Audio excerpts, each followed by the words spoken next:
At the end of 2024, we packed our entire lives into 7 suitcases, dissolved our pension, and sold everything and immigrated twice in 1 year. Now we're rebuilding our savings from scratch. And if your stomach just tightened during that, you're not being dramatic. That's what starting over actually feels like. It's scary. When you reinvest rands into dollars, you take a huge knock. I'm not going to lie. And I know many of you are feeling that same fear right now, looking at rising costs and wondering if you'll ever have enough to retire safely. Now, our main focus now is to save as much as we can, because every time we say no to overspending, we're hyper aware that we're saying yes to our future safety. I don't think so. No, no, no, no. If you're feeling behind or scared about retirement, this video is not about guilt or extreme budgeting. It's about calm, doable choices that you can make in your everyday life. Today, I'm sharing the 5 specific areas that we've got back on to rebuild our pension without feeling deprived. But before we get into the tactics, we have to be honest. Living frugally is a choice you have to make every single day. And if your why isn't strong enough, you will struggle with it. You will give up eventually. For Andrew and I, our why becomes from a hard lesson in our past. There was a time when we didn't just cut back, we literally had no money for food. That season taught me that you can endure almost anything for a short period, but if there is no end in sight, you will break. So here's exactly how we are saving money right now to make sure that our end date comes sooner. And we're starting with our biggest expense, our studio apartment. This is one place where you could save a lot of money if you're willing to live tiny. Less space directly correlates to less maintenance and lower running costs. Yes, it's messier, I'm not going to lie, because it's smaller, but it cleans up quickly, especially if you tackle spaces daily.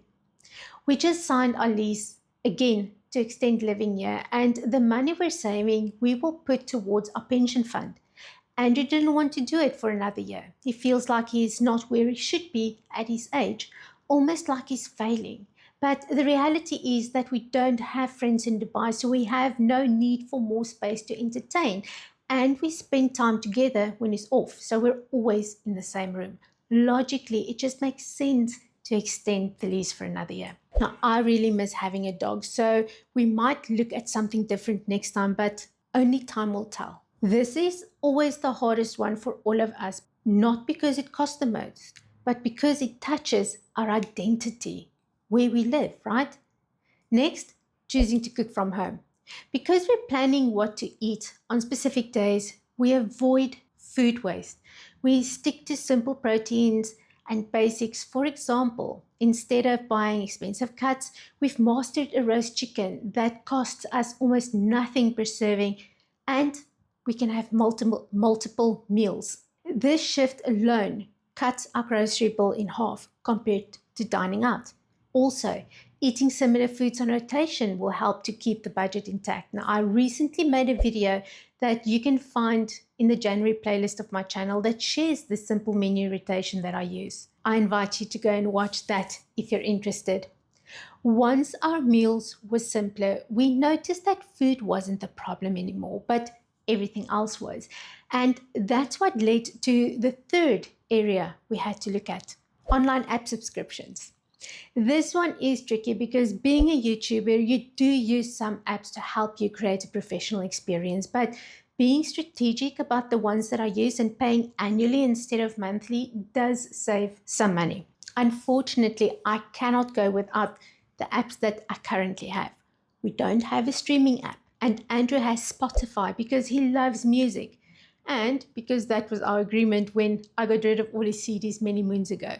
And to be honest, paying for that subscription to gain the space in my house was and still is well worth it. And not all spending is about convenience.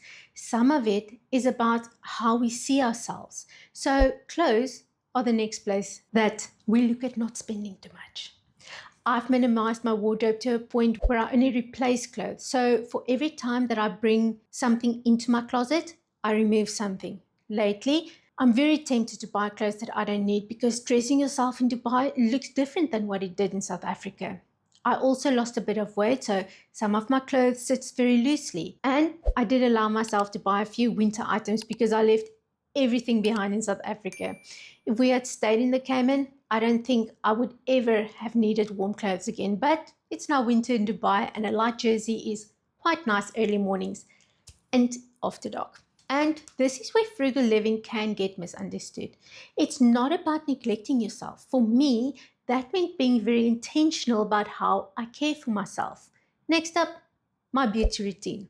Now, I made an entire video on my beauty routine. I do my own nails and scrub my own feet. I spend money every month to have my hair done because I tried doing it myself and it didn't look good.